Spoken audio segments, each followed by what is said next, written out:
Between the two of them, the inside of Coates, Parker gets too heavily involved. And that's Whitehead and Coates.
Welcome one and all to Brands Hatch for the Academy, powered by VRRC, this time with Clio Cup. My name is Jack Oliphant and I'm joined alongside me, as per usual, by Dave Marshall. Dave, how the devil are you?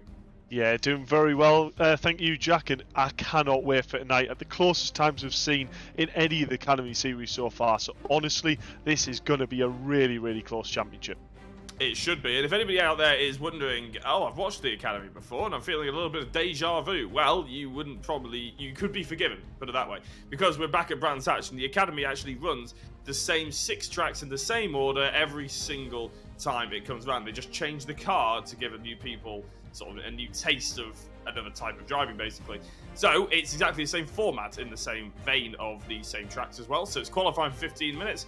Then race 1 based on qualifying positions, that's 20 minutes, and then you have a top 10 reverse grid for race number 2 for 20 minutes as well. So it runs the same format as the League of Champions was a couple of months ago, and all the academies has done before that as well. It's a way to try and keep it as consistent as possible, Dave, for all the drivers, so they just have to focus on learning the car, not learning brand new tracks each and every time. Yeah, exactly that. So the whole idea of this is to improve the driver, and you know what better way than to just change the car, get them to learn different disciplines of front wheel drive, rear wheel drive, you know, rather than change the track and add a bit more complexity to it. Let's just get the main driver improvement done without changing the track. So, and the progress we've seen, Jack, is absolutely phenomenal. Some really fast drivers that honestly next season they pretty much definitely won't be in a Academy. They are ready to move up to the next level. Yeah, they're just enjoying the ride while they can and try and get as much experience and as much use out of the pro drivers teaching them, and like yourself, as possible, aren't they? And you can see the format in front of you. We've not only sort of upgraded, obviously, the standard of racing and everything, we've upgraded the graphics as well. So all you need to see is right there on the page in front of you. All 6 tracks, all British based and very well known for those drivers and those fans who watch British motorsport quite a lot. Plus the prizes at the bottom. So AOC gaming headphones plus 2-hour coaching. This is for the championship of the Clio Cups. And there you go. And plus 2 hours one-to-one online coaching is adjoined with those AOC gaming headphones as well. And I have a pair of AOC gaming headphones, actually the exact ones VRRC very kindly gifted to me. And they are absolutely superb as well. Second place, a Power Max car valeting bucket. Everything you need to wash your car and make it look spick and span. Plus a 1 hour's one-to-one online coaching as well. Absolutely free. And third place is 1 hour car setup coaching. So slightly different. Plus 1 hour one-to-one coaching as well. And the car setup one is always the one that sounds like, well, the 1 hour one-to-one can't be that different to the car setup. But trust me, it's very much worthwhile. And Dave, you spend quite a lot of time teaching people how to set up a car, because there can be physical seconds in a lap time, can't there, just by people setting their car up right. Yeah, I mean, you know, we've got the Super Touring Championship starting very, very shortly, just next week, and you know, you've got cars in there that people thought they were off pace with, but actually it's not that they're off pace with the car, it's the off pace with the setup. So think of that car setup coaching as almost like engineer coaching, really, and know what to change in the car to get the car to actually almost change the characteristic of the way it drives. So honestly, that is a very, very important little prize there. So yeah, some huge improvements to be seen there from drivers who are lucky enough to win that. Yeah, exactly. And we'll talk more about the Super Touring a little bit later as well, because I'm very much excited for it next week. But first of all, we've got to have a look at the last round results. So obviously, if anybody's watching the Audi TTs, we were at Cadwell for the finale. It was absolutely sensational. We were saying so many times earlier, like before we went live, about how Cadwell's probably not going to be advantageous to the TTs and it's going to be a bit procession-like. It absolutely wasn't. The push to pass just made it incredibly exciting. It was probably the most exciting round of racing we've covered, bar maybe the League of Champions touring car finale. It was sensational. Simon Reed took the most amount of points away from it, with Luke Weston in second place and Nicky Taylor in third. The driver of the round was gifted to Simon Reed as well, and he did a very good job. Feels like a long time ago that we covered it, but it was absolutely amazing. And this is how it all stacked up towards the end of the season. And in fact, this is actually how it stood at the end of the season. There were some bonus points added on as well. Dave will talk you through them in a second. But Nicky Taylor came out as the champion. 202 points. That means he'll get that AOC gaming headset plus 2 hours of extra online coaching with Dave. Simon Reed in second place, 186, just pipped ahead of Andy Dorman, who came home in third in the end, but it's incredibly close between those drivers. And then it was even closer for fourth place, to be honest. Brad Smith ended up taking that, with Luke Weston rounding out the top 5. Carl Felvis in 6th position, but they're only separated by about 9 points, those 3 drivers, so really good to see.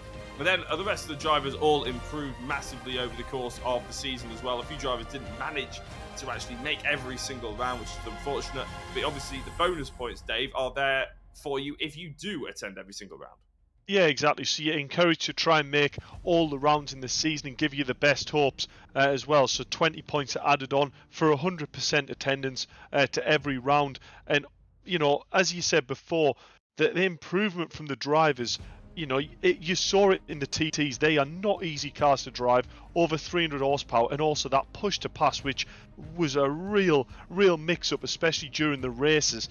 It was a really big challenge for the drivers. But I'm going to say this now, Jack. I think when you take the power down and you make it so the car is easier to drive, like the Clios, it actually makes it even harder still, because them gaps in the time board just come down and down, and it means things like qualifying is absolutely crucial then, because, you know, a 10th can be the difference between first place or down even as far as 6th or 7th. Yeah, exactly, and we'll talk a little bit more about the Clio and its characteristics and the differences between that and the Audi TT as well in just a second. But first of all, we're going to go for a very quick hot lap around Brands Hatch Indy in the Clio Cup, courtesy of Dave Marshall.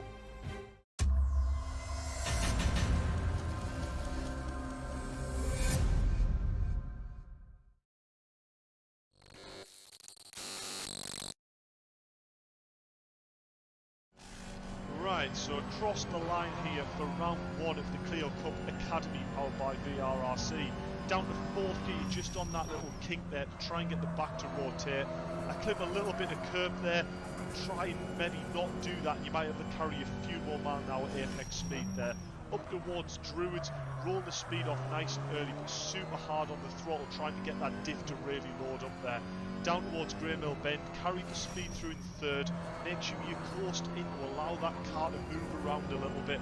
If you try and brake too late in there, you're just going to go straight on. Through Surtees, try and take a lot of this left curve and make this as straight as possible and early on the brakes. If you're too late on here, you can't get the car turned in and you'll be late to throttle. If you're late on throttle, you're going to sacrifice all your exit speed down towards the finish line. Make sure you tune in on Wednesday night from 20 past 7 on VRRC's Facebook and YouTube page.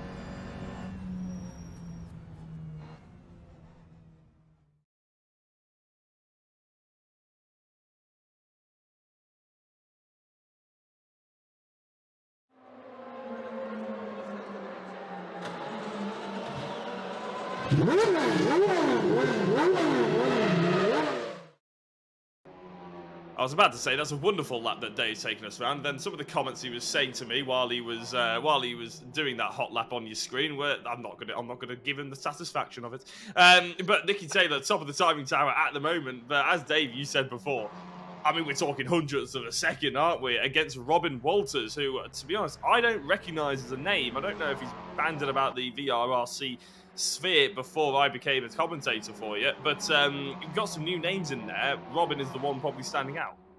Yeah, we do definitely. Oh, as Nicky Taylor has a huge moment going down Paddock Hill Bend. You saw that. The back wheel just grabbing into the gravel there and pulling him straight. But yes, the newcomer Robin Walters, he has raced with VRRC before, and I think he's just seen the Clios and really fancies a little go at this. So he's jumped in the academy. He's got a few things that he feels he can definitely learn from the championship and other drivers. And he's doing a very good job at it. 300ths, faster than Nicky Taylor at the moment, but incredibly close. A driver that I'm looking to see improve, Mick Sutton, the fastest driver in time practice.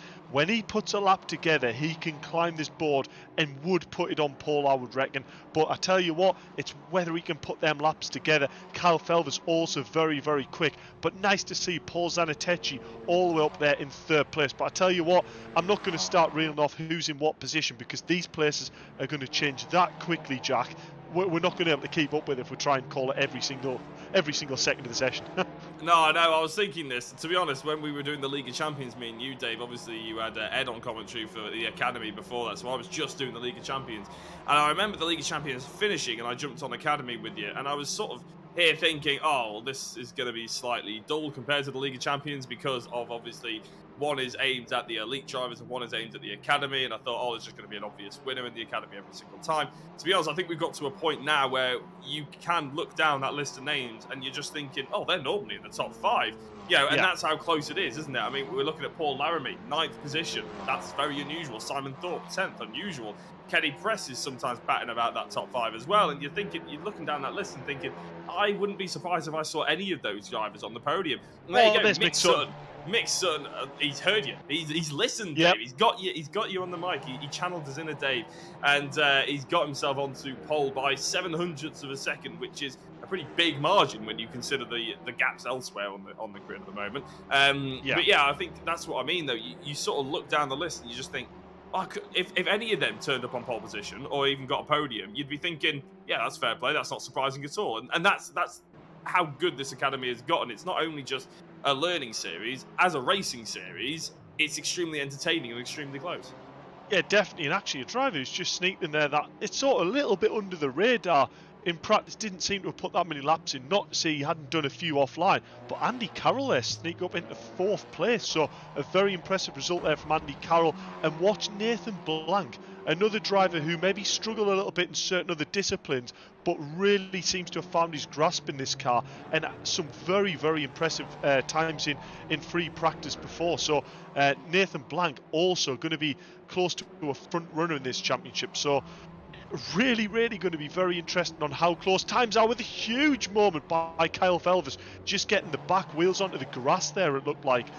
Daniel Adams, another newcomer to the championship, just starting to get the pace with the car, but honestly, by the end of this championship, another driver to really see starting to press up towards them top 10s as well. So, this championship, I think, is just going to get closer and closer by the looks of it, Jack. Yeah, well, speaking of the championship, we spoke about some of the new drivers, we spoke about the tracks and how they're recurring from last season with the Audis and the Caterhams and the MX-5s. Not the Caterhams, we haven't done that, have we? The Formula 4s and the MX-5s. Obviously, the Clio has replaced the Caterham. You decided that the Caterham was not undrivable, but unfair is probably a decent way of describing it. It was a bit harsh, to be honest. It wasn't what the Academy is about, and to be honest, it sort of looked like, because I have seen after you were telling me about it, I actually YouTubed a few laps of the Caterham and AC, and it just looks like it's not really what the Academy was set up for. It's far too unforgiving. So we've gone for the Clio, haven't we? Yeah, so basically, to cover the Caterham for a start, anyone who's seen Caterhams in real life, they're notoriously slidey and quite understeery cars. Very fun to drive. Very hard. Very, very fun to drive, yeah. But, quite understeery, not very forgiving in the slightest. And obviously we did Formula 4, and, Caterham can almost be classed as like a semi-open wheel, I'm going to say. Them front wheels have no bodywork to protect them. So, when it comes to racing, we've already done an open wheel class where, contact wheel to wheel is possible. The Caterham was a little bit like that, and we'd already done 2 rear wheel drive categories before. We'd done high power front wheel drive, and me and Rich had a good talk about it and said we think it would actually probably be more beneficial and get even closer racing still with a lower power front wheel drive. Hence why we've looked at the Clio. And a huge moment there by John Jones. He'd slid out going into Paddock Hill Bend and just seemed to really struggle to get the car going there. So there's a car that will have to be recovered on the exit of Paddock Hill Bend. But yeah, as I was saying, these Clios, they're going to bring a whole different meaning of racecraft to the championship. The times are going to be so close, and it's really going to test the drivers when, instead of having 3 drivers within a 10th, we're looking, the whole grid is nearly separated only by a second, so incredibly close. Yeah, and it's I suppose we've spoken about the reason why we've gone 2 Clios from Caterhams. What is the Caterham giving us? Like, what are the characteristics? You're probably one of the best sim racing drivers in the front wheel drive category, Dave, especially around the VRRC sphere, or the VRR sphere, I should say. You know, what is the Clio giving us that maybe the Audi didn't? Obviously, there's the push-to-pass feature in the Audi, but there's difference in wheelbases, there's difference in power, there's difference in the ability to go around Paddock Hill without spinning by the looks of it. What are the sort of key differences, would you say, that the driver's going to have to look out for in this rather than the Audi? So firstly, I mean, the Clio is actually, for all it doesn't look, it is actually quite a stable car. There's quite a lot of grip on point, and the biggest thing about the Clios is it's trying to keep that apex speed as high as possible, because the car's only got just over 200 horsepower. So it's all about keeping as much momentum through the apex as possible, so you can get the best drive and keep the speed of the car, because it doesn't have the power to pull it back up.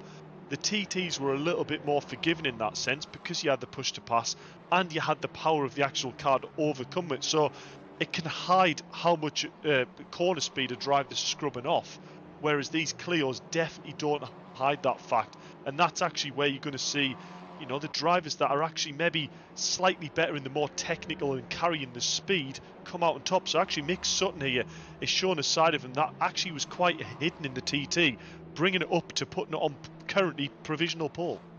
Yeah, the drivers are doing very well at the moment, aren't they? And what are the gaps that we're looking at? Mick Sutton, then, as I said before, 7/100ths of a second, sorry, to Robin Walters, to 300ths of a second to Nicky Taylor. And then there's quite a big gap. There's a whole 10th between Andy Carroll and Nicky Taylor, which is quite incredible as well. So yeah, those are the characters we're going to be looking for in the Clios. I've just seen on the Facebook chat as well, Andy Withers, bit of a cheeky question, but fair play. I mean, this is an academy series. The drivers there is a lot to learn for all these drivers, but he's noted and he's asked the question, Dave. I'm going to ask you to justify it a little bit, I suppose.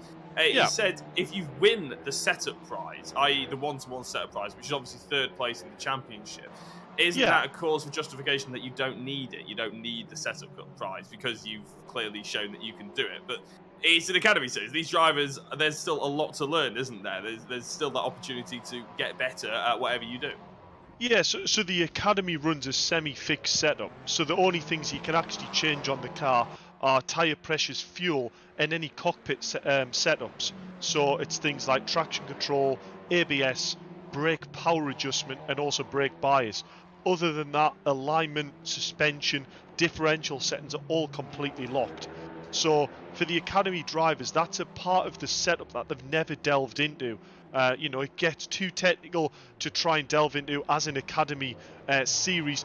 The aim of this is to try and improve them as drivers first and foremost. So the coaching on the setup is purely to try and open the knowledge a little bit more into, you know, where when they step up into the next level, you know, that they don't feel as much then on the back foot to go at the next level. They've got a little prior knowledge. So yeah, fair play. We just hadn't explained that this is a semi-fixed setup essentially in academy, and there's, trust me, a lot more to learn than just you know, what these drivers are doing at the moment in the academy.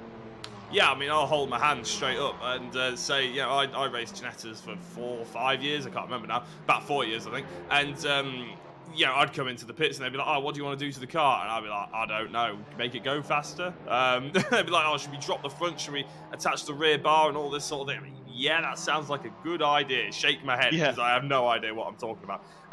In the end, obviously, it's up to an engineer. You know, when you move up motorsport, you get an engineer, and you basically say, "Oh, it's a bit understeering." Well, that's a hell of a catch, though, by Hayden Phillips. That was oversteering. Yeah, that was very oversteering. So he might come into the pits and he might say, "Oh, it's oversteering," and it's then the engineer's job to basically translate it to technical speak, isn't it? Basically, you might say, "Oh, it's oversteering on initial turn in, or mid corner speed, or on the exit or something," and then he'll change things to try and correct that ever so slightly. So, the ability for you to be able to learn that and do it yourself is extremely important, especially in sim racing. If you don't have an engineer, unless you're with a big team. Mick Sutton crosses the line and checkered flag has dropped, so he can't do any more. He's holding on to his pole position for now, but a couple of other drivers, obviously. I mean, Robin Walters with a green Sector 1, but he hasn't got any better, I don't think, although he hasn't crossed the line just yet. So Robin Walters and Nicky Taylor all having the ability to potentially set equivalent lap time here. The outside the top 6 has all been set. No one can improve. Martin Johnson doesn't improve either. So here comes Paul Zanatechi. Now, Zanatechi is on a good lap, but he just comes across the line, pips top 5. We're still waiting. Nicky Taylor is the next driver across the line, I think. And it doesn't look like we're getting any more improvements because the sector ones are slightly down. Nicky Taylor crosses the line. It's not an improvement. And Robin Walters is actually on the outside of Paddock Hill Bend, so he won't be improving either. So there he is. And I believe we've got our pole position man with Dave Marshall to have a chat. Yeah, we do. So we'll go down, as you said, our pole position driver, Mick Sutton. It was a pretty outstanding time that you managed to put together during the free practice there, getting into the 7s, which was an exceptional time. It was, bringing questions whether you could repeat that in qualifying, but I tell you what, you got really, really close to it and put a fair dominant pole lap in. Yeah, I can't be disappointed with that. I must admit I was surprised myself when I did that 7 in practice. It just seemed to be that I just managed to hook it up absolutely perfectly everywhere. Yeah. And I've done, I think, nearly 400 laps in practice, and I got nowhere near that in practice. So that was as much of a surprise to me as it was to everybody else, I would think. And I've got to ask, you did a little bit of the TTs and you've done all the other academy races. Is this a car that you're particularly gelling with? Is it something you really feel you can use to carry the speed? Because it's shown that you're obviously a driver who carries a lot of speed because you don't have the power to overcome it in these cars. No, it is a difficult car. If you lose your mid corner speed or your apex speed, then you pay for that around the whole lap. Obviously, around here with it only being a 52-second lap. But yeah, I mean, I don't really know why, but I just seem to be within the top 2 or 3 every session I've done. So I'm happy at the moment. We'll see how the race goes. Luckily, I hope I don't get a bog down at the start because they're not very good off the line, these things. They are indeed, and you've got the slightly uphill start from starting on pole, which is a little bit unlucky, so watch out for P2. But huge congratulations there, Mick, on putting it on pole, and look forward to seeing what you can do in race. Good luck. Thank you very much, and good luck to everybody else. Thanks. And that was Mick Sutton coming in for a very quick interview, and we're going to go to a very quick advert just before we go into race 1. We'll be right back in about 90 seconds.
And we're back. We've got about 90 seconds to go before race 1 of the evening gets us underway. If you haven't tuned into an academy race before, any VRRC race before, because you may well be supporting one of the new drivers, well, you might have just tuned in ready for race 1. So let me just quickly run you through it. We've got 2 races. This is the first. It will be 20 minutes. The second race will also be 20 minutes.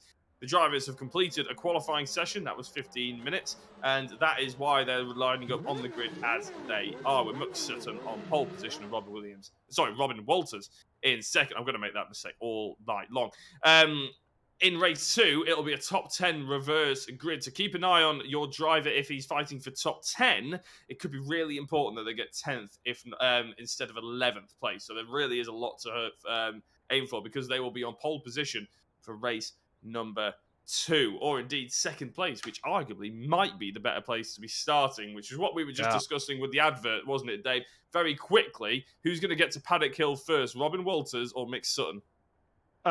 You know what? I was quickly saying this. The cars are actually, for all you don't think, are really hard to get off the line. It requires a lot of clutch tip to get going, but once you get going, it's paddle shift, just keep pulling them gears. I think it's going to be 50-50.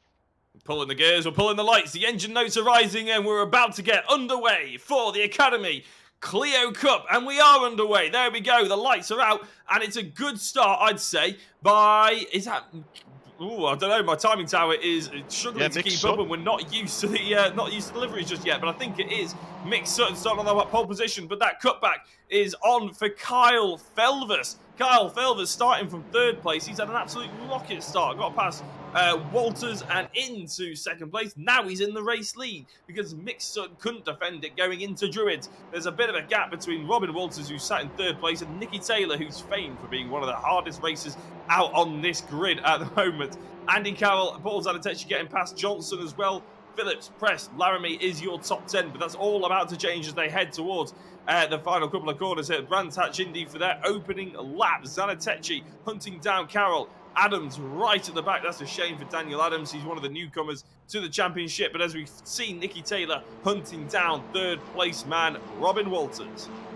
Yeah, how did Kyle Felvers do that? That must have been an absolute stellar start, riding the clutch perfectly, and just simply outright drove it down. And then, because obviously he had the advantage off the start, carried the speed through Paddock and managed to get Mick Sutton up towards Druid. So absolutely stellar start there by Kyle Felvers.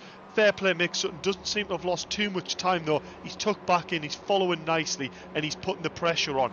Fantastic clean racing here so far, and John Jones, interesting enough, has got himself up into that crucial P10, but I imagine Nathan Blank and Paul Laramie are both drivers who won't be making that easy for him at all. Yeah, I think Nathan Blank actually absolutely sent it into Druids then. I just looked up away from my other screen for a split second. I saw them going 2 by 2. One driver was on the inside, which I think was Nathan Blank, and that is a brave move into Druids, but it is one of the best overtaking opportunities around this Brands Hatch Indy circuit. Realistically, there's only 4 main corners here, and I'd probably say 2 of them are overtaking opportunities. 1 into Paddock Hill, 1 into Druids. For turn 1 and turn 2, if anybody doesn't know where the corners are named. We're going through Druids as at the moment. Very slow, hairpin. Got to keep the momentum up as much as you can. But you can't get on the power too early. You'll understeer wide and ruin your run. Zanetechi getting ahead of Martin Johnson. Johnson actually looks like he's been a bit ruined getting out of Graham Hill bend there. And actually, Kenny Press is very interested in taking away his 6th position. But by the looks of it, going through Surtees and Clark Curve, he's managed to get that car back under control nicely and gets a good exit. In fact, looks really hunkered up and in a decent position to try and catch up to Zanetechi. What is the slipstream like here, Dave? Is it going to be powerful? Is it going to be useless? What are we expecting to see in the Clios going forward? You know that's a wide moment by Johnson. Sorry to cut across you, Dave, as I brought you in, but that's a hugely wide moment. In fact, Johnson did really well not to fly it off the outside of Paddock Hill Bend.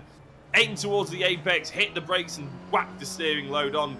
Be patient on the throttle and get back out. He got away with that one. But yeah, please do talk us through what we expect to see. Yeah, so slipstream round Brands in any car really isn't worth that much. The Clios, you know, actually, to be fair, tend to be okay with slipstream. You might gain a few tenths, but it's nothing ridiculous. They don't have massively big wings, they don't run a front splitter, so they tend to be fairly forgiving.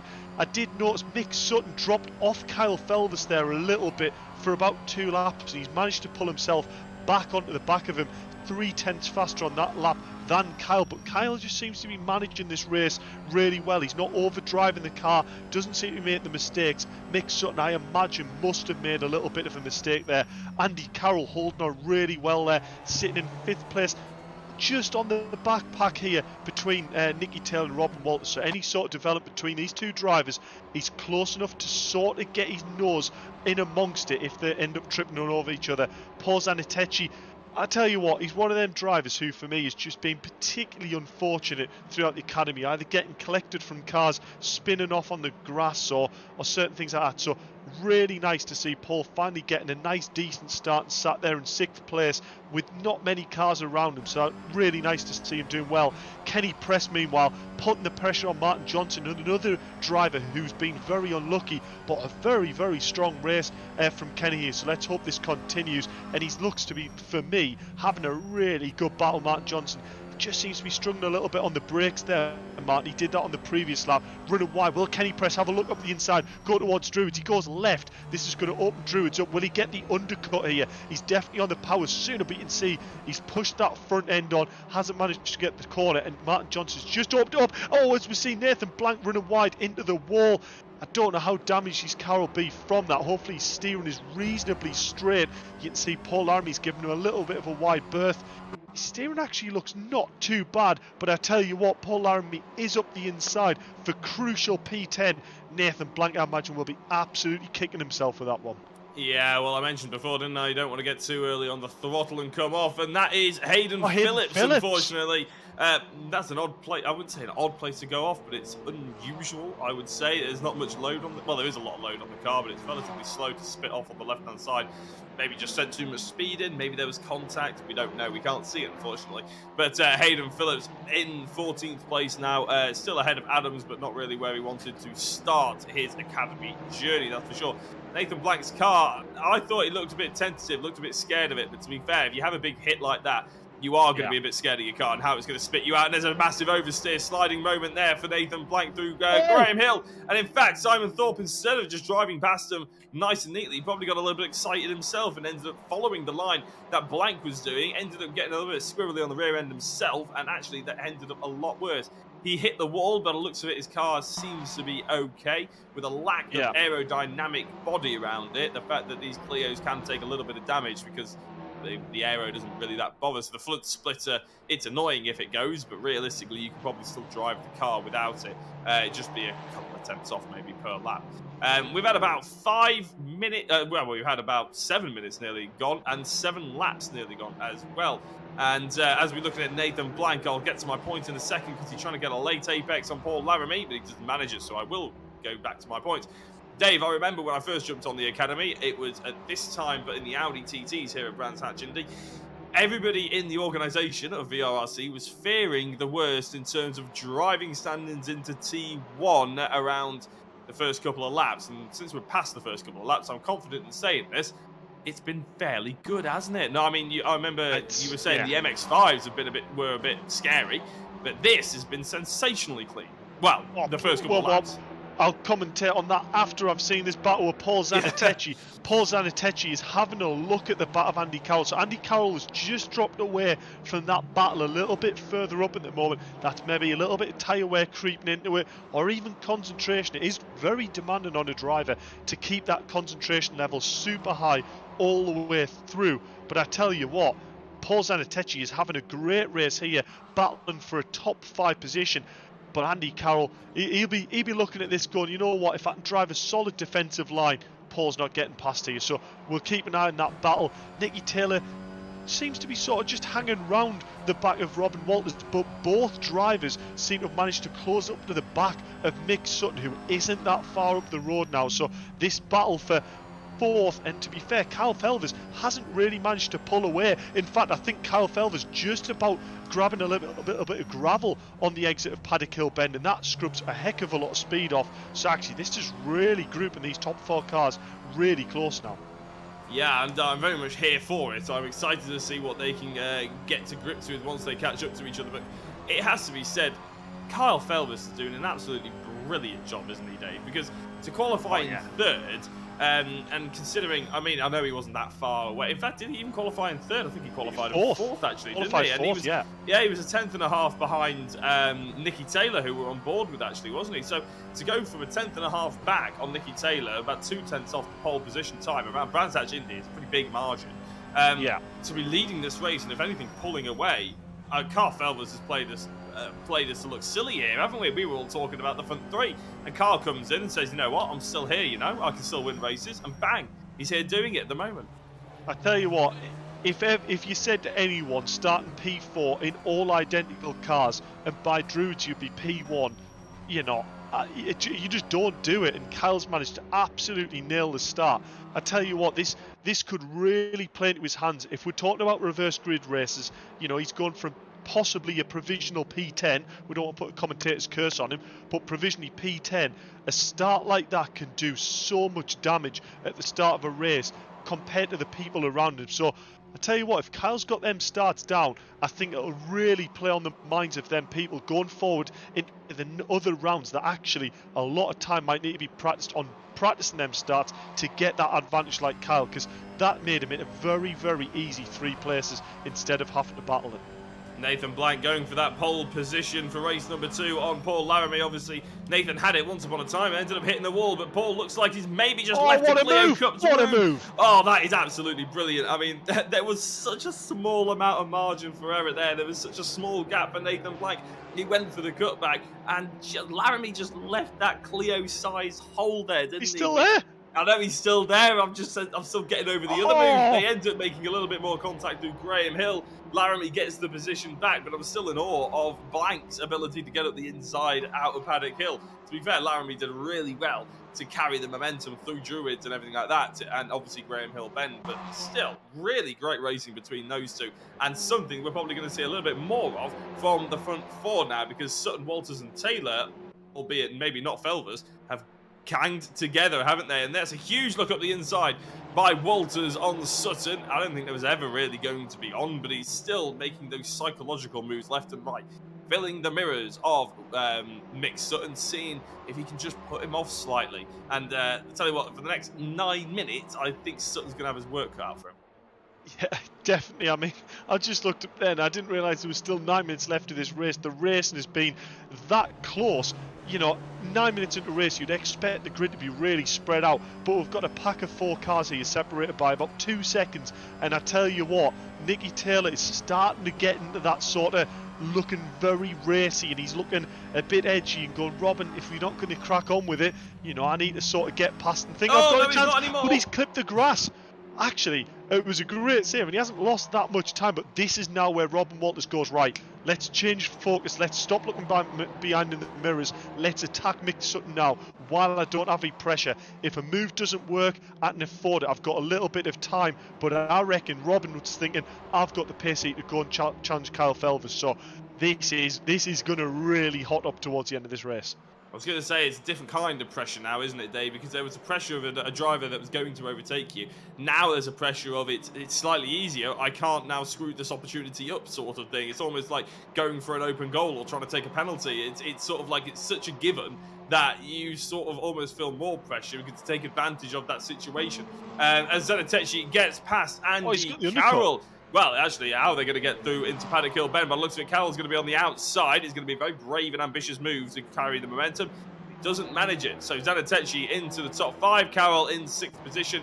Johnson just behind, and Perez quite low down the road. But as they're going into Druids now, Zenitecci's having to defend quite hard from Carroll. Is he going to get that cutback? Is he going to make the apex? No late apex for Andy Carroll. He's going to have to sit there and deal with the fact that he's going to have to maybe fight back for top 5. Yeah, definitely, and I tell you what, we're just looking on the live timing tower, and this is starting to get a little bit edgy now because Kyle Felvers isn't too far off the back of lapping Daniel Adams here, so this needs to go well for Kyle. He doesn't want to lose any time here, but it's all going to depend on where he actually catches up. Oh, fantastic driving there by Daniel Adams. He's just pulled over, let the lead battle get past, not getting involved in it, exactly what we want to see. It's always a worry whether a car's going to catch a back marker in the wrong place there, but he hasn't got involved in this at all. Brilliant driving, Daniel Adams, good awareness. Yeah, the problem is with Daniel Adams now, obviously the front 4 got past, now he's got the rest of the other drivers, other 15 drivers to be contending with as well. As Smith, and it's at Blank and Smith. Smith on the inside, Blank going for that cutback again through Paddock Hill Bend. Is that too much speed? It must be too much speed. No, it's not too much speed. It's absolutely sensational cutback manoeuvres there by Blank, but he hasn't been able to keep the position. And just like we saw against Paul Laramie, Smith comes back into Druids and gets that position back from Blank. But I tell you what, his cutback moves, if he could just... the thing is, Dave, I think he's sending a little bit too much speed in. It's hurting his exit, isn't it, with those cutbacks. just take a mile an hour off, keep it a touch closer, and he'd be able to potentially get back over to the inside for Druids. But that's the problem that you see sometimes when people send it through Paddock Hill Bend. It's so easy to do because it's such a fun corner, and it feels like you can send so much speed through. But the problem is, if you're then having to defend, you got no chance of getting back across. Yeah, but I tell you what, it's proven Makes it very for some entertaining. great racing. And you know what? It really, honestly, the driving standards here at the moment, there's little argy-bargies here and there, but on the whole, this is absolutely fantastic racing, and I think all the drivers on this grid will be really enjoying the battles that they're having at the moment. The only person who's actually in a bit of no-man land is Kenny Press there, sat in 8th place.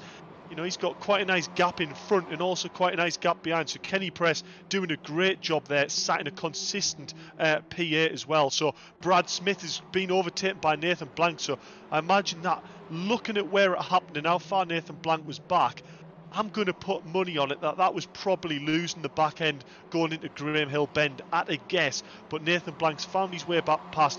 But let's hope Brad Smith gets close and starts battling like he did there before. That was some great racing, boys. Really enjoyed that.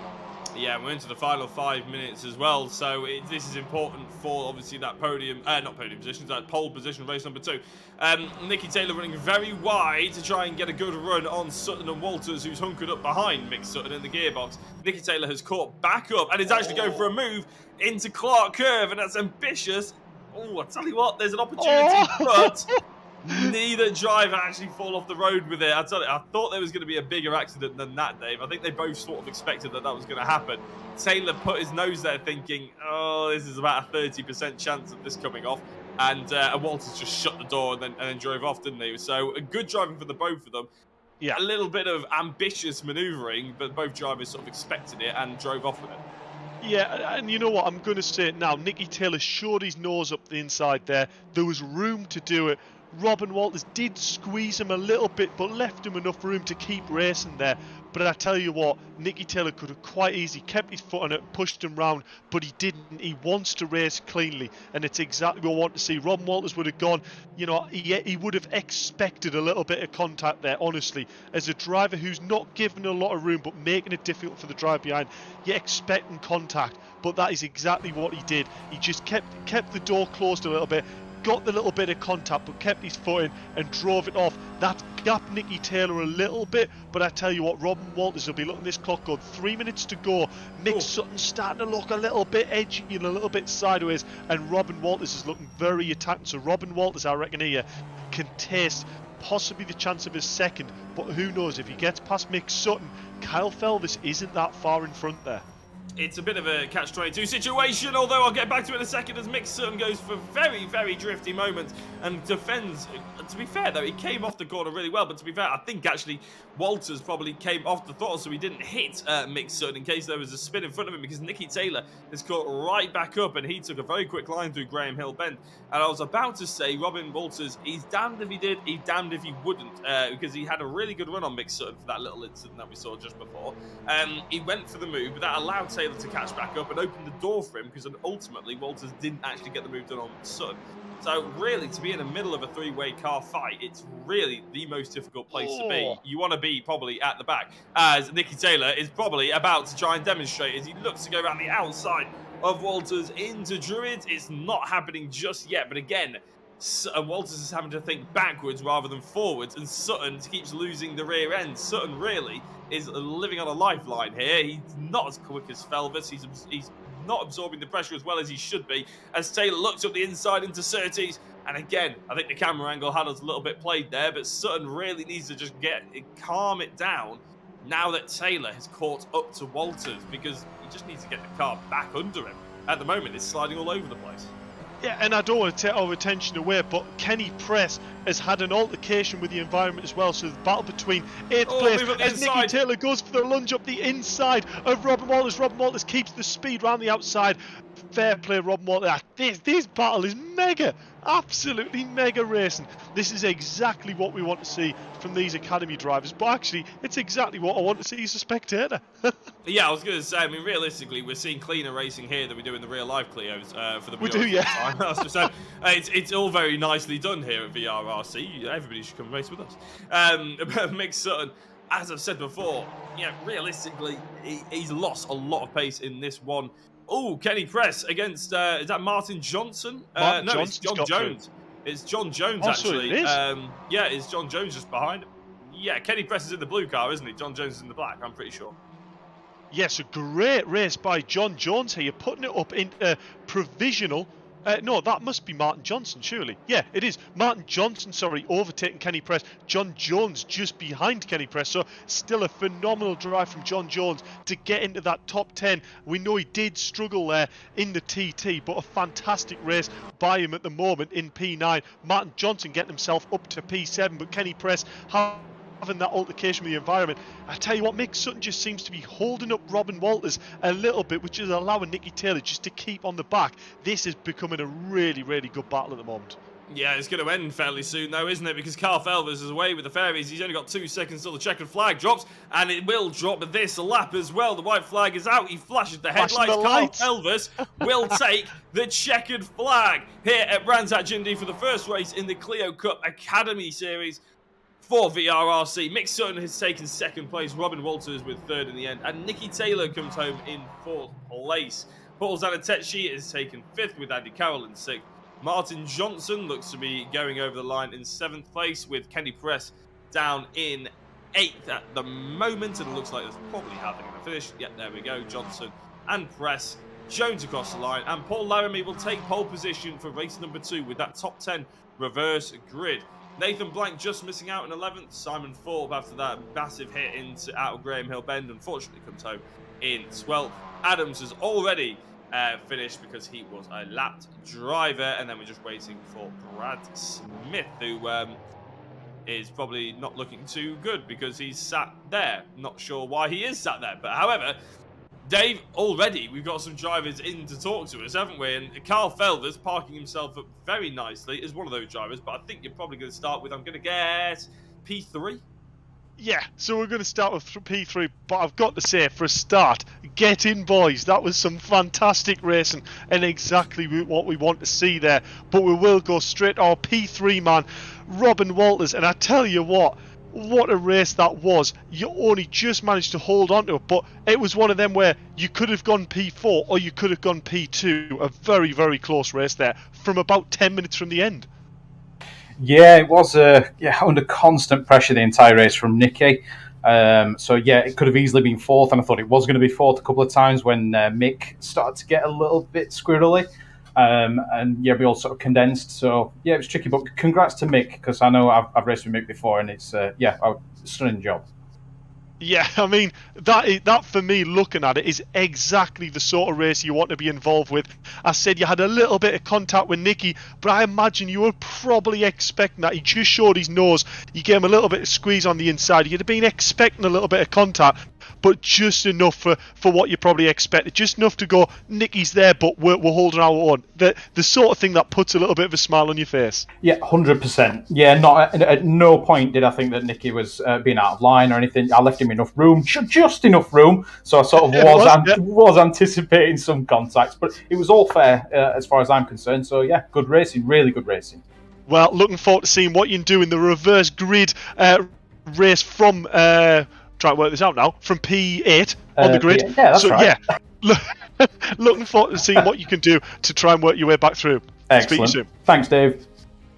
I'll move forward on our P2 finisher, Mick Sutton. I'm going to say, first of all, where the world did Kyle come from? I just had a really bad start, and he just picked me to corner 1, and that was it. I just couldn't catch him after that. And then 10 minutes to go in the race, I got the worst cramp you could ever have in my right leg calf. And it's Is that what that was? Yeah. That's why I started going a bit squirrely. And so I was trying to stretch my leg and drive. I was at one point having my left foot on the throttle, trying to just get some blood back into me leg. It's killing me, honestly. Well, I don't really know what to advise for that. Maybe go and have some Lucozade with some salt in it or something like that. But huge congratulations, Mick, on putting it in P2 after a stunning quali lap as well. Let's hope you sort out your cramp issues going forward into race 2 and look forward to seeing how you get on. Yeah, just doing my stretching exercises. Thank you. And we'll move forward on our P1 finisher, the first with the Academy, the first with VRRC, and an absolute stellar performance. Kyle Felvis from P4 to P1 by the time you got onto Druids. Well done, mate. Fantastic effort. Yeah, thank you so much. I had an amazing start. I just found the biting point and just shot away. I mean, you probably don't really know what to say, but other than the start, it was probably quite a boring race for you, actually. Just managing the gap, looking behind and going, he's not quite close enough yet, let's just keep putting the consistent laps in. But fair play, didn't make any mistakes from what we saw on screen. Just looks like you raced within yourself. Yeah, it seemed a pretty clean race. In qualifying, I made a few mistakes. I got a bit round in a few places. But the race... it was scary at some moments because I could see the P2 behind me in my radar, and I thought he was going to end up catching me. But then P3 and P4, they managed to catch up to him, which just made it so they were battling. So it helped me a lot. Well, I could be wrong, and I'm not saying it's inevitable, but I imagine you're not going to go from P10 to P1 by Druids this lap, but I take you're hoping for exactly the same sort of start, find that bite and really try and make up, crucially, a few of them positions straight away off the line. Yeah, I'll be trying to get as high up as I can. Well, huge congratulations, Kyle. I'm sure it's the first of many wins, and yeah, as I said, fantastic effort, brilliant race. Thank you very much. There we go, Jack. I mean, what else can you say? A well-deserved win there, but what fantastic racing the rest of the way down the grid. Yeah, it was brilliant, and to be honest, I'm sort of quite I'm quite proud of Carl purely because he's got a lot of love in the Facebook chat as well as Liz is in there, sort of giving the support and everything like that, which is really nice to see, and Linda as well, and yeah, Adrian Felvis, I'm guessing is some relation. I'm guessing they're all maybe some relation, but they're all very proud of him. So I think they're all tuning in to watch it, and he must enjoy that one. We've only got about a minute to go before the next race. Apparently it's his dad. So yeah, we've only got a minute to go before the next race. It's maybe a touch ambitious from 10th place to be in the lead by Druids, but yeah, we'll see. What crazier things have happened. To be honest, as well, while you were doing those interviews, I was flicking through my book of driver excuses, and I couldn't find that I had driver cramp anywhere. So I'm going to have to write that into my list of driving excuses. It's quite sensational. But hopefully Mick Sutton can...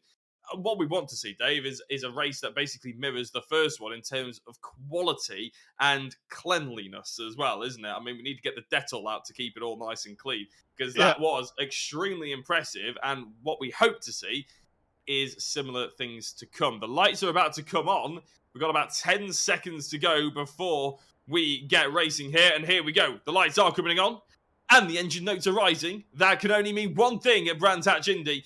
In the Clio Cup, the Academy is off for race number 2, and I don't think Paul Laramie's had a particularly good start that he'll be very proud of. I think John Jones has shot into the race lead here, and round the outside, Martin Johnson is actually going for race lead as they're all very much bunching up into T1 Paddock Hill. Oh, very close to being a disaster. Everybody keeps their foot in though, and at the moment, they're all clean as you like. Martin Johnson goes into the race lead with John Jones trying to get up that inside, going for that late apex. So can he press? The question is, can he press? Well, he's pressing at the moment. He's in 3rd place with Zanatechi in 4th, and Andy Carroll in the top 5. Paul Laramie, Carl Felvis, Mick Sutton, Nicky Taylor, and Ryan Walters, in the top 10. I feel like I'm commentating on a horse race here, but that is how close these drivers are around Brands Hatch Indy.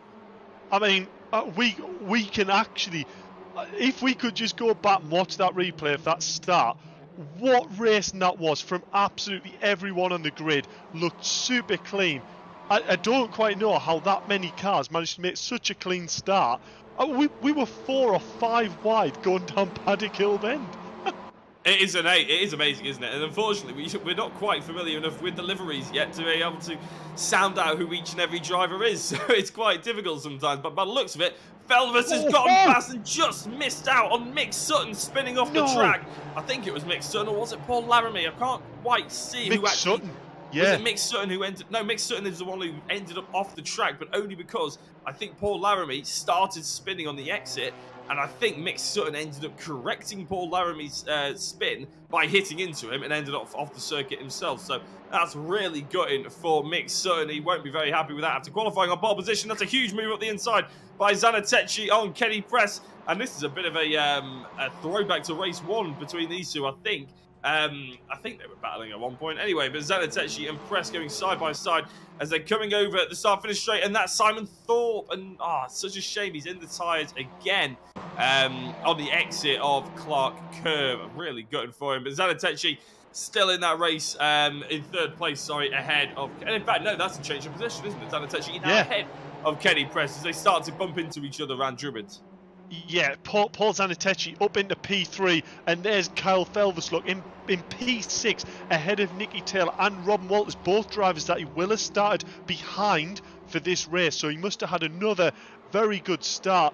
But to be fair, it was that close of a grid. Even if he did get a good start, you couldn't have really made that much progress there. As Nicky Taylor has a look up the inside of Kyle, Kyle's going to see that and put his foot in a little bit more. But I tell you what, Nicky Taylor will have the shorter line here up on the inside. And I tell you what, this is going to be a brave move. If Nicky Taylor tries to outdo him on the brakes, he's trying to cut him across. He's done it. In fact, Kyle Felvis has managed to out-drag Nicky Taylor towards the line. Tell you what, incredibly brave diving as John Jones. Who was that? John Jones and Paul Zanetechi. Oh no! No, who's that? That's Taylor. Nicky Taylor's Jones. Involved with that. John Jones as well. Oh, I mean, that's... I suppose we were due one big accident in the evening, weren't we? But it is a shame. You think we could go clean all night, but that's a bit of a shame, isn't it? Really, as Felvis... I tell you what.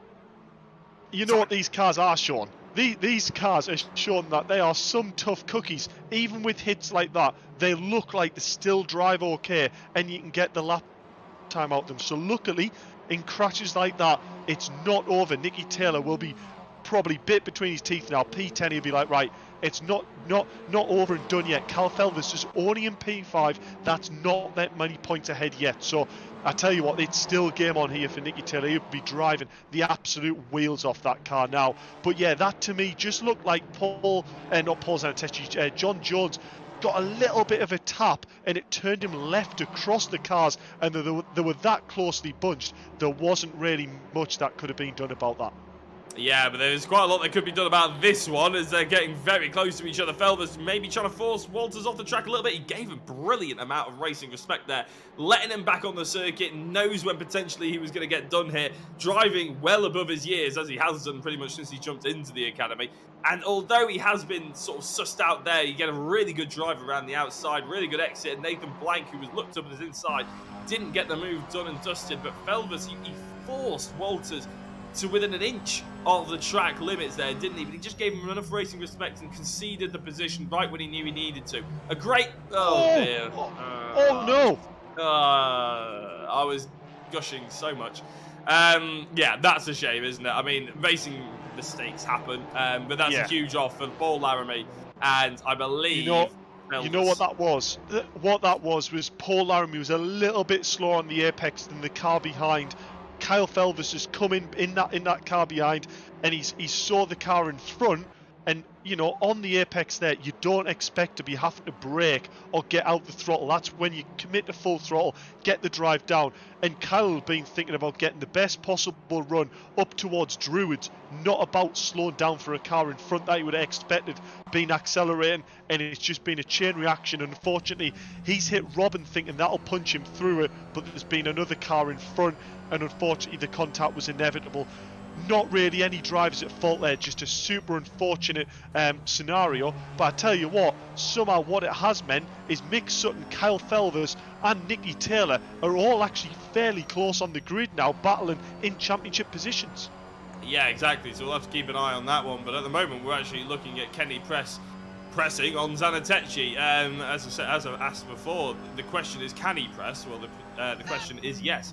Zanetechi's feeling the pressure, and I think you can see that by the way that Zanetechi's car is maybe getting a little bit squirreling, a little bit wide here and there.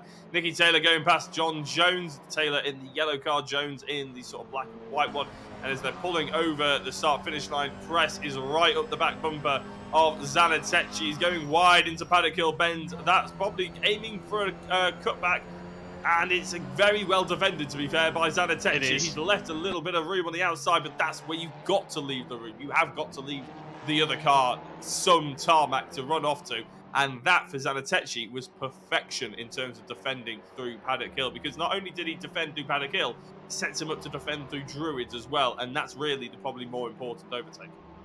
Yeah, you know what? This is fantastic driving from both drivers here. Paul Zanetechi putting on a brilliant defensive act here. But I tell you what, this is a little bit, for me, a side of Kenny Press we haven't really seen him drive like. He's got that aggression in him. He's got that bit of like, I'm going to actually have a look in certain places and put the pressure on. I tell you what, this is playing right in the hands of Martin Johnson because he's just stretching the lead every lap. Meanwhile, I tell you what, Kenny Press is having another look going towards turn 1, but that looks a bit wide to me. He's maybe lost a little bit now, and this is where Paul Zanetechi needs to see that, get his head down and stop defending, otherwise he's going to consistently lose that time. So Paul needs to go now. Robin Walters, you know, brilliant effort in race 1 getting a P3, has found his way up into P4. Nicky Taylor, remember, with that incident up into Druids, now in P5. John Jones, a fantastic effort back in P6. He had a good race 1, it's another good race 2. And Kyle Felvis, look, he's starting to get on the back now of Hayden Phillips, and the rest of the field isn't too much further forward. So Kyle Felvis was seeing fantastic pace from him.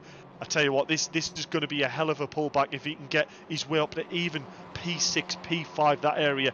What a drive from him so far.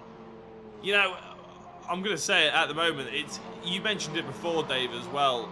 The cars, we've had some big impact, haven't we? Like, big hits. And in the likes of, if we were still in the Caterhams, for instance, we'd be talking about a 5-car race by now. Like, it would have been race over. Yeah, exactly. Yeah, it would have been race over pretty much. Or safety cars out and about and all that sort of thing. But we've stood the hits, the pressures, and although we don't like to see the contacts, we don't like to see people fly off into the bits. Like you mentioned before, Nicky Taylor and John Jones had a big hit into Druids in the first 4 laps or something like that. And they're here fighting for top 5 places. And I know that's because a few of the drivers have had incidents as well. But the fact that they're actually physically racing and the cars are standing up to racing still is just, it proves completely, in my opinion, that this was absolutely the right decision. Because by the looks of it, the drivers are all very much enjoying it in these Clios as well. And that's obviously as much of importance as it is that everybody learns. But to me, it does just prove that the right decision was made in switching to these Clios, don't you think? Yeah, definitely. I mean, you know, the likes, if you look at the last lap that Kyle Felvis did, you know, before that lap there was a 52.1. You know, you're talking, that's only 2/10 of what, you know, could have been, you know, right up there in the position. So Kyle Felvis is still putting in very competitive lap times with a car that I imagine isn't absolutely 100%. Hayden Phillips there with quite a big mistake running wide, and he actually still managed to get the drive down the hill and keep ahead of Kyle Felvis, but Kyle Felvis finally getting through up the inside on Surtees. Brilliant move there. He's now P8. Nathan Blank is his next target, so he'd be looking at that and going, right, let's get our head down. John Jones isn't too far in front of Nathan Blank either, so this is a brilliant return. I tell you what, if he can get his way past Nathan Blank and John Jones, that is just behind Nicky Taylor, and that's bringing him right into the hopes for this championship still. You know, as we were watching that, I actually got flashbacks. I was testing in the Ginetta G55 round Brands Hatch Indy, and I remember Tom Ingram overtook me back when he was testing his Corolla. And honestly, the back... Oh, I'll get back to it in a second, because that's a huge off for Nathan Blank, and it's a shame because it's pretty much exactly the same mistake as he had earlier on, and it's actually the same mistake I've done in real life in the G55 as well. But it's pretty much the same mistake, but it's had different consequences. He got on the power a little bit too early, he got a little bit wide. It wasn't as bad as the previous time, it actually ends up worse for him because he gets spat back out and into another tyre wall. So yeah, really unfortunate for Nathan Blank there. You have to be so patient in these front wheel drive cars, otherwise you will just understeer wide, and around Druids it can be so easy to get greedy on the power. But yeah, as we just saw before, Kyle Felvis going through on Phillips around Surtees. Tom Ingram lunged me round Surtees, which isn't something that I thought was even possible. But the Corolla, literally, he slid it all the way through. His back end was just bouncing around, slid it absolutely flat, pinned as you like. And it's just incredible when you actually see the drivers go full chat through there. If anybody has ever got the opportunity to go to Brands Hatch during any kind of high-level motorsport weekend, I encourage it, because it is absolutely awesome to see him spark through Surtees like Carl Felvis is doing here on John Jones, again showing his nose, and John Jones not really putting up much of a fight, because he knows that if a too wide moment through there is spelling death for both drivers, and he probably knows Carl Felvis is probably the quicker driver out of the two of them. So he's up into top 6. And even, Dave, if you were just talking about the reverse grid, no incidents whatsoever, Carl Felvis to go from 10th to 6th with 8 minutes to go is still a very impressive feat. Nicky Taylor doing a very impressive feat as well as Walters. So even though we've had the incidents, if you just looked at the stats, you'd say that they've been driving well anyway. So with the accidents added into it, they're driving extremely well. Yeah, they really are, and I tell you what, Walters is starting to put a little bit of pressure now on the back of Kenny Press. Always Paul Laramie gets a very sideways moment there. Very, very well held. Mick Sutton has managed to bring himself back into this picture, P9. Remember, he had a huge crash on the exit of Paddock Hill Bend with a car coming across the front of him, and he ended up in the wall. That, I tell you what, would have been a hell of an impact and almost a car write-off. So for him to get to P9, and he's starting to actually gain onto the back of Hayden Phillips and John Jones as well. So almost try to do exactly what Kyle Felvis did, and he's lapping actually very, very quickly indeed. So, you know, Mick Sutton isn't out this picture yet, and he'll be thinking about all about this with the championship as well. So I tell you what, I'm really looking forward to seeing the league table at the end of this race and seeing where people have finished, because I reckon this championship is wide, wide open going forward into round 2. I'm not even going to attempt it, to be honest, until we get to about round 5, maybe. Then I'll start looking at it in earnest, because, to be honest, as I mentioned in qualifying, you look down that list and you think, yeah, if any of those drivers won, you would not be at all surprised, would you, in any race coming up for us over the next 6 weeks. So, yeah, I can't wait for it. I think it's going to be one of the close. It's probably commentators' curse now, isn't it? But it's going to be one of the closer battles that we've seen in the Academy, championship-wise, and I'm all here for it. And hopefully all these drivers are all here for it as well, because of course there's that 20-point opportunity to get as well. If you attend every single meeting of the 6 weeks, you get an added 20 points to your championship. So very important that these drivers come to every single one, because realistically without that you don't have much hope in winning, because you miss out on a round of points. Oh, Kenny Press! Kenny Press! I wasn't even really contemplating cutting in on myself at any point during that, because I thought these two drivers are just sussing each other out. But a huge incident like that sees Kenny Press fall right down the order. He's spawned back to the pit. That promotes everybody up a position. That's absolutely gutting, Dave, because he did so well in the first 15 minutes of this race. You know what? An aspect of these cars that people won't see, but they might have actually seen it happen now a few times on screen. These cars, with them running such aggressive setups on the back wheels, a lot of camber, a lot of toe, and a very stiff setup, these cars run wide over the curb. The curb is smooth to go over, but to then get back on the track, the curbs have an edge or a lip on the edge of them. So what happens is, as the car comes back across and the car's on the power, the actual back wheel almost hooks onto the curb and tries to keep rotating the car round the corner. It happens in Mini Challenge in real life. The Civic Cup cars do it as well. You know, until you drive a front-wheel drive car in real life with real aggression, you'll know exactly what I'm on about, but the car will snap on the exit when you don't expect it. That's what we saw from Kenny Press there. The car should have been getting straight and on the power, but instead that back wheel hooked on that curb on exit and continued to rotate the car, and you have to be ready to counter steer that and keep your foot very much still in it. And Kenny Press was just a little bit late to that, ended up spinning left, and actually Robin Walters, I don't know whether it was luck or by chance, managed just to miss the car going left there. Otherwise that could have very easily been another car into the back of it. Meanwhile, we'll look at Mick Sutton getting his way up through the grid in P7, putting the pressure on John Jones, and look at that. Nicky Taylor, Kyle Felvis and Mick Sutton, 4th, 5th and 6th. As I said, this championship is going to be fantastic. It absolutely is, and I suppose an over-exaggerated example of actually, I'll get to that in a second, because John Jones has just messed up slightly through Surtees, and Sutton looks to be getting the move done. A little bit of a correction, maybe there was a touch of contact, but there we go. You can see in his rearview mirrors John Jones filling them. So the fact that he's in his rearview mirrors must mean that Mick Sutton has gotten through. So Mick Sutton, after that huge incident early on in the race, with 3.5 minutes to go, he's gotten into 6th place. So I'm sure he'll be pretty pleased with that, to be honest. apparently there was a bit of contact between Sutton and Jones, so maybe there was a touch of contact on the exit of Clark Curves there. Entirely sure, maybe going into Clark Curves, or even into Surtees actually, because that's where we saw Jones make a little bit of a mistake, didn't we? He hit the curb a little bit too hard, so maybe there's a bit of contact going further back, but that's up to the stewards to decide. That's not up for us to decide, is it? But what it does mean is on the road, Sutton is up to 6th place. It does indeed, and we'll run a protest system. So if a driver does think something was a little bit offhand, a lot of drivers will just talk to other drivers about it and say, listen, like, this is what happened. I'm sorry, I hit the side of you, and it wasn't meant to happen. Or drivers will submit a protest and say, I think that was a little bit naughty, that driver, and what have you. Daniel Adams there, yet again, getting out the way, brilliant driving and nice to see. I tell you what, the battle that is heating up a little bit though is Paul Zanettecchi isn't too far off the front of Martin Johnson now. He's just been inching it. He's been consistently 0.1 or 0.2 of a second faster a lap than the driver in front, Martin Johnson. So Paul Zanettecchi is looking like he could start to get under the back of him as this race is closing to the finish.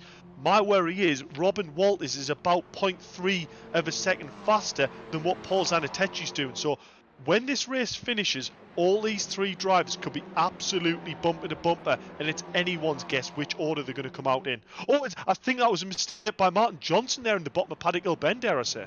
Yeah, it was, but it doesn't hurt him too much. It's only by about 1/10 of a second. Yeah, I think we'll either have an absolutely spectacular final lap, or we'll be about a lap or 2 away from a spectacular final lap with checkered flag drops. It should be very annoying. Well, we hope it's obviously as spectators and commentators that it punches up just a touch, but it may well be the fact that we've only got about 2 laps left. The gap has come down by about 0.2 of a second on Paul Zanettecchi, on Martin Johnson from Paul. But again, as they go through Clark Curves, as they go into Clark Curves, it extends. As they come out, it slightly contracts, and it's a bit ebbing and flowing at the moment. It's not really significant enough to maybe suggest that we're going to get a grandstand finish between 3 drivers for the next 2 minutes. But what I will say, Dave, to Martin Johnson, is the fact that he has driven very, very well for the majority of this race. I said majority because there's still 1 minute and 20 seconds left to go.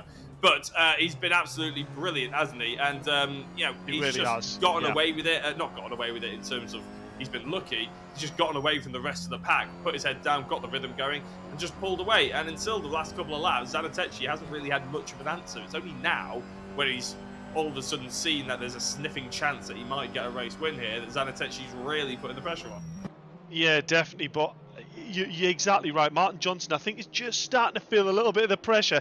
He knows there is a win on the cards here, and it's just them little moments where you just turn them apexes a little bit too early or a little bit too late. But I tell you what, this is going to come down. This will be the last lap. Martin Johnson needs to try and hold on to this. I tell you what, Paul Zanettecchi had a little bit of a look there, but he's going to get a bounce. This is going to let Robin Walters start to close up. This, I think, is going to end about a lap too early, exactly like you said. Robin Walters is looking very, very racy indeed. Paul Zanettecchi, I don't think, is quite close enough to grab that win, I don't think. Martin Johnson just needs to put this steady lap together, keep a hold of this, and I think it will be his for the taking. But what a drive it has been by all 3 drivers, keeping it incredibly clean. I don't think there's actually a mark on any of the cars. I could be wrong in saying that, but what a drive it's been. I'm really looking forward to having a good chat with him. Martin Johnson, this is his first time racing with VRRC, and I think it's his first win for them as well. Well, if it's his first time racing, it will be his first win. So he comes across the line to be our 2nd winner of the day in the Academy Clio Cup here. Martin Johnson with a brilliant drive, and that actually makes 2 for 2 with new drivers in the opening round here at the Clio Cup. Zanettecchi in 2nd place, with Walters yet again coming home in 3rd, but from a reverse grid. Sure, he won't be too bothered about it. Nicky Taylor with a great comeback drive into 4th, and so is Carl Felvers, to be fair, to finish in the top 5. And Mick Sutton, actually, comeback drives everywhere you look. He's in 6th. Phillips comes across the line in 7th. John Jones in 8th. Still a decent recovery, considering he was obviously involved with that incident earlier on with, I think, Nicky Taylor. Paul Laramie in 9th, with Nathan Blank comes across the line in 10th. And that is all the drivers who were out there have finished, because Kenny Press ended up in the pits, as well as Simon Thorpe and Andy Carroll. So, hugely popular couple of victors here, I'm going to guess. A lot of people in the chat as well wishing Carl Felvers very well done on the previous race. I'm sure, hopefully, we'll get people in the chat as well giving their best to Martin Johnson. But all three drivers from the podium are in the interview waiting room now. So why don't you go and have a chat, Dave?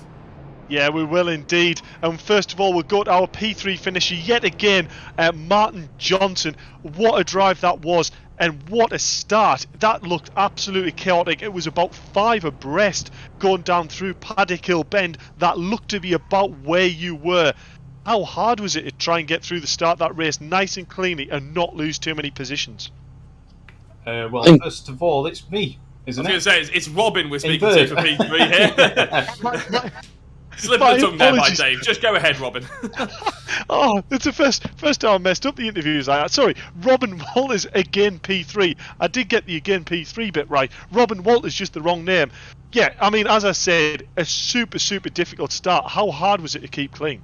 Yeah, I was just wondering about that elaborate description that you just gave. Was that me or was that Jono? Because I'm not... It was definitely you. I had the right driver in me. It was everyone. I ask because I don't remember much about the start. It was chaos. But, I mean, good chaos, controlled chaos. There wasn't much going on in terms of contact, so really good. But the only thing is, I feel like I've sort of inherited that unfairly, maybe, because I did have a contact with somebody in the first corner, so I'm not sure who that was, but it was probably my fault. Well, you know, fair play for holding your hands up. We didn't see that on screen. It actually looked very clean from where we were. You were about to have a really good battle there with Kenny Press, but Kenny Press just seemed to edge that curb and it pulled his back end round and he went left. I was saying there must have been millimetres between your car and his as he went left across the front of you. Was that just pure luck, or did you manage to brake there just to cut him behind him more? No braking at all, but I was concerned whether it was me that hit him. I didn't see any contact registered. No, it wasn't. But it was so tight. I thought maybe. But no, it was just... He just lost it in front of me and I just managed to just get straight through. So, yeah, it was unfortunate for Kenny, actually, because I think it was sizing up to be a good battle. It was indeed. And I tell you what, it was nearly a very good battle, because I think 1 or 2 more laps and that would have been a hell of a battle for first place. Martin Johnson, Paul and you were really starting to get close there towards the end. Yeah, well, I wonder, because Martin is my teammate, even though he neglected to put himself forward into my team, so thanks for that, Martin. But yeah, I don't know if Martin was working slow. I don't know if he was slowing the guy in second place just to try and bring me closer together. So I don't know if there was a bit of teamwork going on there. Well, I tell you what, one thing, sure enough, the championship couldn't really be any closer. So make sure you look at the championship points when you leave this lobby. Fantastic race there, Robin, and brilliant result on getting a double podium finish. Thanks, Dave. I'll move forward on our P2 finisher. Finally, Paul, we see you on the podium. It looked to me like 2 fantastic races for you. Nice and clean, exactly the racing that you've probably wanted to have. Yeah, absolutely. Pretty challenging last time, but this time was much better. Clean race 1, really great battle with Andy Carroll, and then race 2 was fantastic. Unfortunate for Kenny Press, but really tough to get past him and then hold him off, and then I could see Robin closing at the end as well, so I was panicking a bit, but I'm happy with that. So.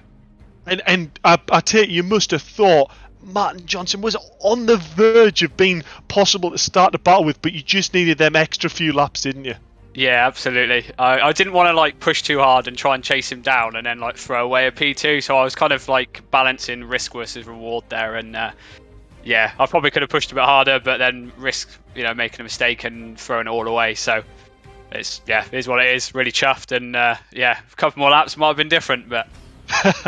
Well, fantastic effort there, Paul. Brilliant taking over P2. I look forward to seeing what you do in round 2. Cheers, Dave. I'll move forward on our P1 finisher. Your first P1 with us, Martin. Fantastic effort. I mean, you drove exactly within yourself, did exactly what you need to do to bring home a P1. Cheers, Dave. I almost feel as if I shouldn't talk to you. First P1 and you try and take it away from me before we've even interviewed. You tell him, Martin. My apologies there. I love the kind of Robin trying to tell me that I was back in the P2 driver up to him. It really wasn't that way. I was hanging on for grim death towards the end. I'd played it quite cute, trying to save the tyres, but suddenly realised towards the end that I just didn't have the front end grip. Was that what it was? Or, it's one of the first times you've been in contention for the win, fighting at the end. Was it a different sort of pressure that you felt, knowing that that checkered flag was only about 3 or 4 minutes away, and that's when that battle really started to develop? Did you feel like you were starting to think, look in your mirror more, and maybe miss a few apexes, or was it just a case of the car was just starting to go away from you a bit, and it wasn't quite as consistent as it was at the start? It's a bit of both, to be honest, Dave. Robin and I have done this together for far longer than we'd probably like to admit. And you'd like to think by now that you can handle the pressure, but I do have a nasty habit of throwing things away towards the end of races. But I think, there was a bit of a lack of grip in the front end towards the end. You definitely didn't throw this one away, Martin. It was a very, very well-deserved P1 finish there. What a battle you've done. And I tell you what, you brought yourself right up into this championship battle as well. So really looking forward to seeing what you can bring to round 2. Cheers, Dave. Spot on, mate. And there we go, Jack. What a night's racing that has been there. Yeah, it was absolutely cracking, wasn't it? The Clio probably living up to everything we were expecting of it. Really close. And more for me. And more for sure. Yeah, I was going to say, I mean, the times in practice and qualifying looked like they were going to be very close, but I was always a little sceptical, I'll be honest, about maybe some of the driving standards or mistakes that might creep in and all that sort of thing. But to be honest, the quality was high, the driving standard quality was high as well. I'm all here for the next couple of rounds as well. It's going to be a really, really good championship. I could just feel it. But it's probably about that time, Dave, that we have a look at the championship. In fact, actually, not sign off just yet. I got ahead of myself, and Tom on the broadcast has just put me on the right track there. Mick Sutton on top with 33 points, but then look how close this is already. I know it's round 1, but you can still get excited out there. Carl Felvis drawing with Robin Walters on 31, with Martin Johnson on 29 in 4th place. And the top 5 rounded out by Paul Zanatechi in 28 points. Then Nicky Taylor in 6th. And then there is a fair gap, to be fair, but the top 6 very, very closely put together. Then John Jones from 7th. And you can see Andy Carroll, Paul Laramie, Kenny Press, Nathan Blank, Hayden Phillips, Daniel Adams, Simon Thorpe, and Brad Smith, who I think in the YouTube chat or Facebook chat actually said that his pedal stopped working. So that's why Brad Smith actually retired in race 1 and didn't turn up for race 2, which is a bit of a shame. But hopefully we see some of those drivers who maybe had unfortunate incident in this round, maybe do a little bit better in the second round as we go forward. But yeah, Dave, it's been awesome. Any closing thoughts from you before we say goodbye? I mean, to go to Brands Indy, where you watch any real racing or any other sim racing, and it's notorious with carnage and cars spinning out everywhere. And I think the driving standards we're seeing here tonight, yes, there's been a few little issues here and there, but honestly, the maturity and the way the drivers performed, especially on them opening laps, the patience, the seeing the gaps, how much contact you can have without it being unfair, was, for me, absolutely perfect. Brilliant excitement and exactly what you want to see. So fantastic credit to all the drivers out there. Really top effort. Absolutely. And I think Dave has pretty much summed it all up there and then. So it's only left to me to say good night to everybody. Thank you very much for watching. If you've liked, subscribed, sat there silently judging us and the drivers, then we don't mind as long as you come in for the ride. It's been an absolute pleasure hosting you. I've been alongside Dave Marshall in the virtual commentary box, and alongside both of us, as per usual, has been Tom O'Farrell on the broadcast, doing an excellent job, as he always does. We'll be back next week at VRRC for more Clio Cup Academy action, but there's also, on a Tuesday, there's going to be the Super Touring starting on the 9th of November as well. We didn't get a chance to talk about it that much because the racing was so exciting. It was part of my filler notes that I had, which we didn't have to use in the end. But yeah, basically, same time, same place. There's going to be Super Touring Championship starting, a 6-round championship that we can't wait to get our hands stuck into as well. And if you want more information on that, then please do follow VRRC on any of the social media platforms that you can care to think of, basically.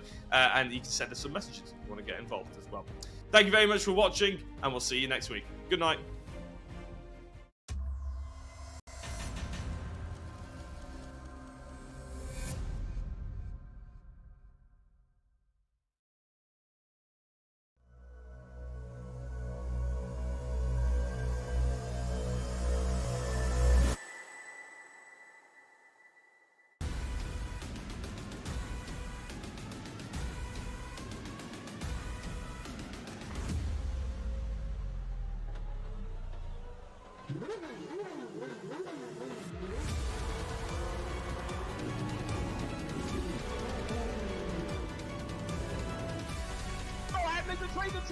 The inside of Coates. Parker gets too heavily involved. And that's Whitehead and Coates.